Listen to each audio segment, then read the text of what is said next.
حضرت صلی اللہ علیہ وآلہ وسلم پر وحی کا ابتدائی دور اچھے سچے پاکیزہ خوابوں سے شروع ہوا۔ آپ خواب میں جو کچھ دیکھتے وہ صبح کی روشنی کی طرح صحیح اور سچا ثابت ہوتا۔ پھر من جانب قدرت آپ تنہائی پسند ہو گئے اور آپ نے غار حرا میں خلوت نشینی اختیار فرمائی اور کئی دن اور رات وہاں مسلسل عبادت اور یاد الہی و ذکر میں مشغول رہنے لگے۔ جب تک گھر آنے کو دل نہ چاہتا توشہ ہمراہ لیے ہوئے وہاں رہتے۔ توشہ ختم ہونے پر ہی اہلیہ محترمہ حضرت خدیجہ رضی اللہ تعالی عنہا کے پاس تشریف لاتے اور کچھ توشہ ہمراہ لے کر پھر وہاں جا کر خلوت گزین ہو جاتے۔ یہی طریقہ جاری رہا یہاں تک کہ آپ پر حق منکشف ہو گیا اور آپ غار حرا ہی میں قیام پذیر تھے کہ اچانک حضرت جبرائیل علیہ السلام آپ کے پاس حاضر ہوئے اور کہنے لگے کہ اے محمد پڑھو۔ آپ فرماتے ہیں کہ میں نے کہا کہ میں پڑھنا نہیں جانتا۔ آپ صلی اللہ علیہ وسلم فرماتے ہیں کہ فرشتے نے مجھے پکڑ کر اتنے زور سے بھینچا کہ میری طاقت جواب دے گئی۔ پھر مجھے چھوڑ کر کہا پڑھو۔ میں نے پھر وہی جواب دیا کہ میں پڑھا ہوا نہیں ہوں۔ اس فرشتے نے مجھ کو نہایت ہی زور سے بھینچا کہ مجھ کو سخت تکلیف محسوس ہوئی۔ پھر اس نے کہا کہ پڑھ۔ میں نے کہا میں پڑھا ہوا نہیں ہوں۔ فرشتے نے تیسری بار مجھ کو پکڑا اور تیسری مرتبہ پھر مجھ کو بھینچا۔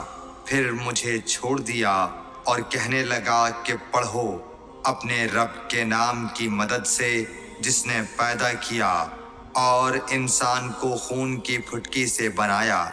پڑھو اور آپ کا رب بہت ہی مہربانیاں کرنے والا ہے۔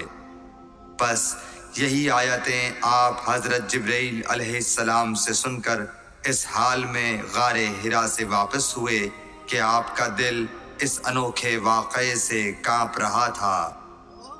آپ حضرت خدیجہ کے ہاں تشریف لائے اور فرمایا کہ مجھے کمبل اوڑھا دو، مجھے کمبل اوڑھا دو۔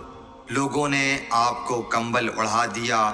جب آپ کا ڈر جاتا رہا تو آپ نے اپنی زوجہ محترمہ حضرت خدیجہ رضی اللہ تعالی عنہا کو تفصیل کے ساتھ یہ واقعہ سنایا اور فرمانے لگے کہ مجھ کو اب اپنی جان کا خوف ہو گیا ہے۔ آپ کی اہلیہ محترمہ حضرت خدیجہ رضی اللہ تعالی عنہا نے آپ کی ڈھارس بندھائی اور کہا کہ آپ کا خیال صحیح نہیں ہے۔ اللہ کی قسم آپ کو اللہ کبھی رسوا نہیں کرے گا۔ آپ تو اخلاق فاضلہ کے مالک ہیں۔ آپ تو کنبہ پرور ہیں، بے کسوں کا بوجھ اپنے سر پر رکھتے ہیں، مفلسوں کے لیے آپ کماتے ہیں، مہمان نوازی میں آپ بے مثال ہیں اور مشکل وقت میں آپ امر حق کا ساتھ دیتے ہیں۔ ایسے اوصاف حسنہ والا انسان یوں بے وقت ذلت و خواری کی موت نہیں پا سکتا۔ پھر مزید تسلی کے لیے حضرت خدیجہ رضی اللہ تعالی عنہا آپ کو ورقہ بن نوفل کے پاس لے گئیں جو ان کے چچا زاد بھائی تھے اور زمانہ جاہلیت میں نصرانی مذہب اختیار کر چکے تھے اور عبرانی زبان کے کاتب تھے۔ چنانچہ انجیل کو بھی حسب منشائے خداوندی عبرانی زبان میں لکھا کرتے تھے۔ انجیل سریانی زبان میں نازل ہوئی تھی، پھر اس کا ترجمہ عبرانی زبان میں ہوا۔ ورقہ اسی کو لکھتے تھے۔ وہ بہت بوڑھے ہو گئے تھے، یہاں تک کہ ان کی بینائی بھی رخصت ہو چکی تھی۔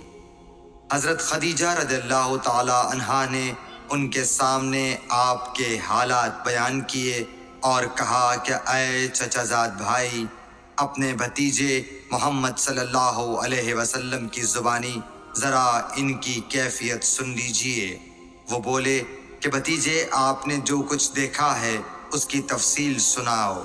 چنانچہ آپ صلی اللہ علیہ وآلہ وسلم نے از اول تا آخر پورا واقعہ سنایا، جسے سن کر ورقہ بے اختیار ہو کر بول اٹھے کہ یہ تو وہی ناموس معزز رازدان فرشتہ ہے جسے اللہ نے حضرت موسیٰ علیہ السلام پر وحی دے کر بھیجا تھا۔ کاش میں آپ کے اس عہد نبوت کے شروع ہونے پر جوان عمر ہوتا، کاش میں اس وقت تک زندہ رہتا جب کہ آپ کی قوم آپ کو اس شہر سے نکال دے گی۔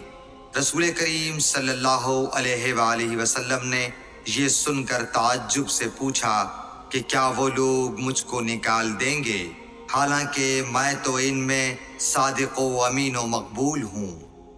ورقہ بولا، ہاں یہ سب کچھ سچ ہے، مگر جو شخص بھی آپ کی طرح امر حق لے کر آیا لوگ اس کے دشمن ہی ہو گئے ہیں۔ اگر مجھے آپ کی نبوت کا وہ زمانہ مل جائے تو میں آپ کی پوری مدد کروں گا، مگر ورقہ کچھ دنوں کے بعد انتقال کر گئے، پھر کچھ عرصے تک وحی کی آمد موقوف رہی۔ صحیح بخاری حدیث نمبر 3۔